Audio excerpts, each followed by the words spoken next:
Псалм 32 според православниот превод, а Псалм 33 според останатите преводи. Радувајте се, праведници во Господ. На праведниците им прилега да го слават. Славете го Господа со лира, пејте му на харфа со 10 жици.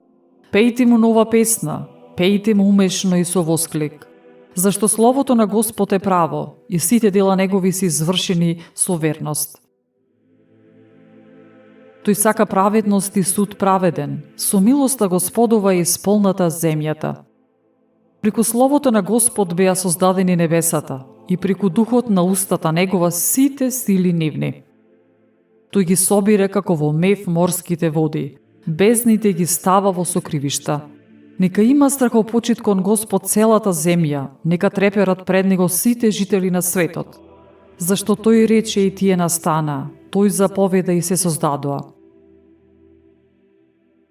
Господ ги руши помислите на незнабожците и ги спречува намерите на народите.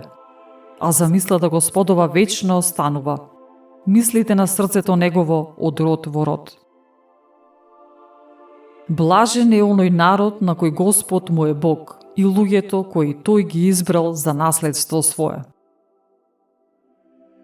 Од небесата гледа Господ, ги гледа сите синови човечки, од престолот на кој седи ги наблюдува сите кои живеат по земјата. Тој, кој на сите ним им ги создал срцата, пази на сите дела нивни. Не го спасува царот голема војска, голема сила ни јунакот нема да го спаси.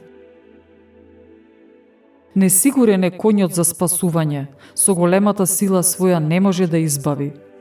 Но ете, очите Господови се врз оние кои имаат страхопочит кон него и кои имаат верба во милоста негова, дека тој ќе спаси душата нивна од смрт и во време на глад ќе ги прехрани. Душата наша се надева во Господ, зашто тој е наш помошник и наш заштитник. Зашто во него ќе се весели срцето наше, зашто во светото име негово веруваме. Милоста Твоја нека биде над нас, Господи, онака како што Ти се надеваме.